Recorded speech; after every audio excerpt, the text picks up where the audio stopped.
చిన్నపిల్లాడిని ఆడించే అమ్మ వాడికి నడక అప్పుడప్పుడే నేర్పేటప్పుడు వాడి వేలు పట్టుకొని మా బుజ్జిగాడు నడుస్తున్నాడు, వస్తున్నాడు వస్తున్నాడు అంటుందండి. వస్తే వాడు అక్కడి తా తా తా అని అడుగులేస్తుంటాడు.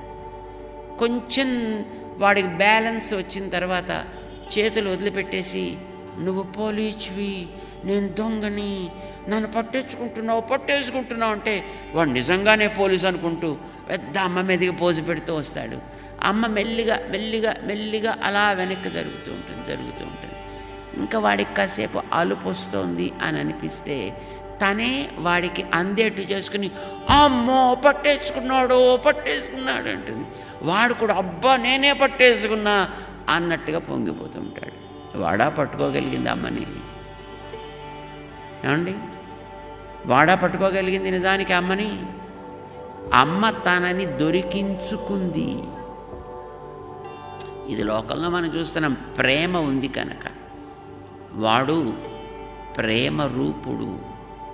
ప్రేమే ముద్ద కడితే వాడండి భగవంతుడు. దయయే ముద్ద కడితే వాడండి భగవంతుడు.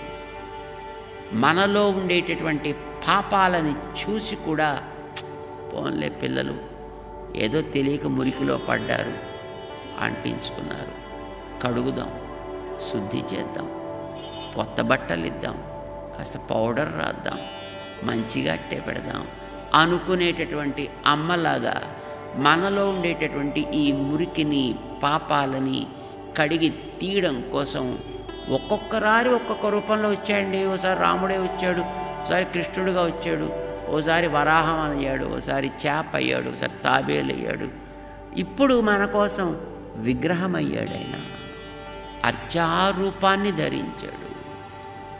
అప్పుడు వచ్చినప్పుడు అప్పుడు నమ్మనోళ్ళు ఉన్నారు, ఇలా వచ్చినప్పుడు ఇప్పుడు నమ్మనోళ్ళు ఉంటారు. లేదండి మేము నమ్ముతున్నామండి అంటే నమ్ముతున్నట్టు ఉంటాం మనం, అంతే. నిజానికి నమ్ముతాం ఏమో, ఎవరి మట్టికి వాళ్ళే ప్రశ్న వేసుకోవాలి. మనం ఇక్కడ వీడిని నమ్మితే ఏమండి ఎక్కడికో వాడు వెతుక్కుంటూ పోవడం ఎందుకండి? వేరే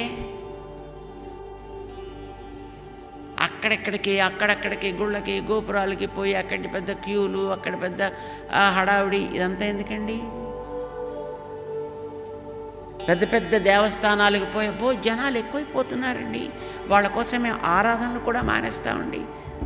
వాళ్ళ కోసం దేవుడికి శయనోత్సవం కూడా మానేస్తామండి, నైవేద్యాలు కూడా మానేస్తామండి. జనాలు వాళ్ళని తృప్తిపరచాలి కదా అనేటట్టుగా తోసుకు పోవలసిన అవసరం నీకేమొచ్చింది? నీ దగ్గరే ఆయన ఉంటే అంటే వెళ్ళొద్దంటారండి గుళ్ళకి గోపురాలకి. వెళ్ళొద్దని తాత్పర్యం కాదయ్యా అది. ఇక్కడ నువ్వు చేసేదాన్ని ఇంకా బాగా చేయాలని నీకు అనిపిస్తే అక్కడ ఇంకా బాగా చేస్తుంటారు కనుక ఎక్కడెక్కడికి వెడతావో అక్కడుండే బాగేమిటో చూడడం కోసం వెళ్ళాలి, తెలుసుకోవడం కోసం వెళ్ళాలి. అంతేకాని ఏదో హుండీలో ఇంత పారేసి నీ దగ్గర ఉండే కోరికలు పుట్టంతా అక్కడ ఒకసారి పోర్లు అన్నీ కూడా ఏమిటిదాన్ని అవన్నీ కూడా అక్కడ బోర్లించేసి అవన్నీ కూడా ఆయన ముందర పెట్టేసి అమ్మయ్య అనుకుంటూ రావడం కోసం వెళ్ళకూడదు. వ్యాపారం కోసం పోకూడదు, నేర్చుకోవడం కోసం పోవాలి. అక్కడ ఒక అద్భుతమైన ఒక ఉత్సవం జరుగుతోందంటే ఓహో ఇలా జరపాలా, అక్కడ ఒక మంచి అలంకరణ చేస్తే ఓ ఇలా చేయొచ్చా, నేర్చుకోవడానికి వెళ్ళు. అప్పుడు వచ్చి అవన్నీ ఇక్కడ నీ దేవుడి దగ్గర నువ్వు చక్కగా హాయిగా చేసుకో. అందుకు వెళ్ళు, అందుకవి చేసుకోవడం ఇక్కడ ఉండాల్సింది. ఇక్కడ విశ్వాసం నీకు ఇక్కడ